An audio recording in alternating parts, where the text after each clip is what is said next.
नमस्कार, आरपी किचनमध्ये आपलं स्वागत आहे। तर मी आज स्टीलचे भांडे कसे स्वच्छ करायचे ते दाखवणार आहे। तर यासाठी मी इथं पातेले भरून पाणी ठेवलेलं आहे गरम होण्यासाठी। तर जास्त गरम करायचं नाही, थोडंसं कोमट करायचे।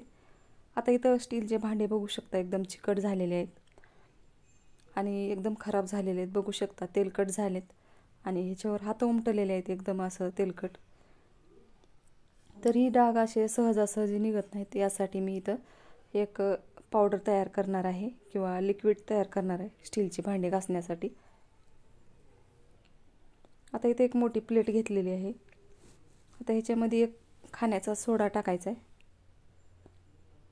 एक चमचा आपलं कपडे धुण्याचं डिटर्जंट पावडर टाकलेलं आहे। एक लिंबू घेतलेला आहे, याचं कट करून घ्यायचं याला आणि याचा रस, एक लिंबाचा रस या पावडरमध्ये टाकून घ्यायचा आहे। लिंबू नसेल तर विनेगर किंवा लिंबू सत्व टाकलं तरी चालतंय। तर मी इथं लिंबाचा वापर केलेला आहे। आता थोडंसं गरम पाणी टाकायचं ह्याच्यामध्ये आणि जी लिंबाचं बी पडलेलं आहे ती बाजूला काढून टाकायचे।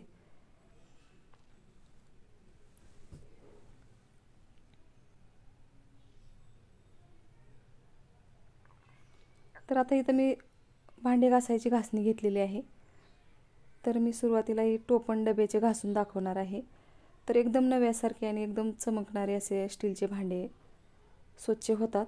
तर एकदा नक्की बघा ही लिक्विड तयार करून।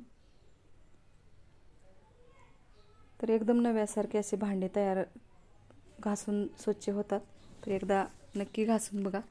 तर कोणतेही भांडं असं न घासता स्वच्छ होत नाही किंवा पाण्यात बुडवून स्वच्छ होत नाही, तर थोडं तरी याला घासणीनं घासून घ्यावं लागतं।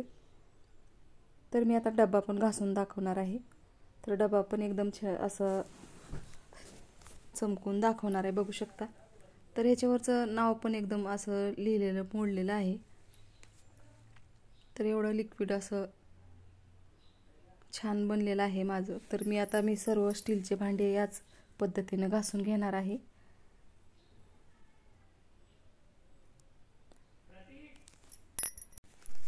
आता मी इथं कोमट झालेलं पाणी घेतलेलं आहे।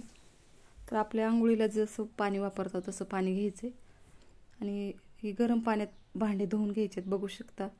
तर एकदम छान असं चमकत आहेत आणि कुठंही डाग दिसत नाही किंवा वाळल्यावर पण बोट उमटलेले राहत नाहीत। तसेच कधी कधी डब्यावर वाळल्यावर बोट किंवा हात असं दिसतात, तसं दिसत नाहीत। एकदम स्वच्छ असे भांडे निघालेले आहेत। तर बघू शकता एकदम छान असं स्वच्छ झालेलं आहे।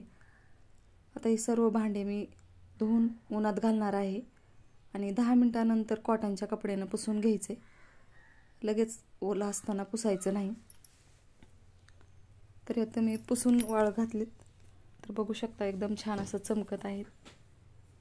या पद्धतीने मी भांडे स्वच्छ केलेले आहेत, बघू शकता। व्हिडिओ बघितल्याबद्दल धन्यवाद।